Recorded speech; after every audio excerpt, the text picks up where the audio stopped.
घने जंगल के किनारे, जहां सूरज की किरणें मुश्किल से जमीन तक पहुंचती थीं, दो बहनें, सिया 18 साल और रिद्धि 20 साल, अपने घोड़े शौर्य के साथ खड़ी थीं।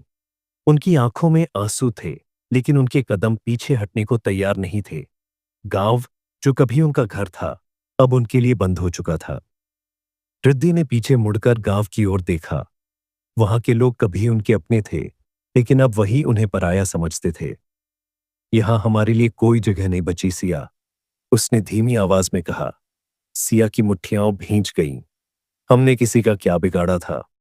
उसकी आवाज में दर्द था। हम अकेली लड़कियां हैं, बिना माँ बाप के। रिद्धि ने गहरी सांस ली।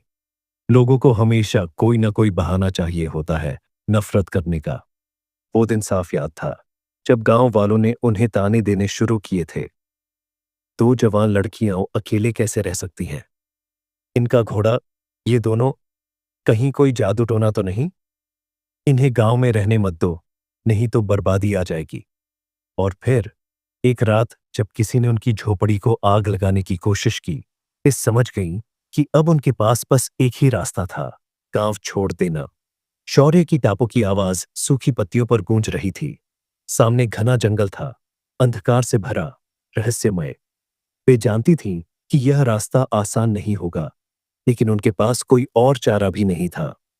जैसे ही वे अंदर बढ़ीं, ठंडी हवा ने उन्हें घेर लिया। जंगल की अजीबोगरीब आवाजें, कहीं दूर से आती किसी जानवर की गुर्राहट, पेड़ों के बीच सरसराते पत्तों की फुसफुसाहट, सब कुछ डरावना लग रहा था। क्या हमें सच में यहां आना चाहिए था? सिया ने धीमे से पूछा। हमारे पास और कोई रास्ता था? रिद्ध ने घोड़े की लगाम कसकर पकड़ ली। हमें बस आगे बढ़ना होगा। लेकिन जैसे ही वे कुछ और कदम आगे बढ़ी, शौर्य अचानक रुक गया। उसके कान खड़े हो गए, जैसे उसने कुछ अजीब सुना हो। कुछ तो है यहां। सिया और रिद्ध ने एक दूसरे को देखा। जंगल की हवा पहले से भारी लगने लगी थी। फिर पत्तों के बीच कोई हलचल हुई। कौन है वहां?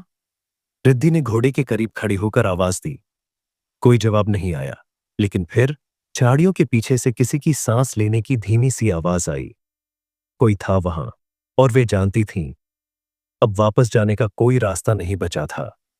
आगे क्या होगा? क्या जंगल में कोई उनका इंतजार कर रहा था? क्या कोई छुपकर उन्हें देख रहा था? क्या वे इस जंगल से जिंदा बाहर निकल पाएंगी? बाकी कहानी जानेंगे इस कहानी के भाग 2 में। तो दोस्तों, वीडियो को लाइक और चैनल को सब्सक्राइब जरूर कर लीजिएगा।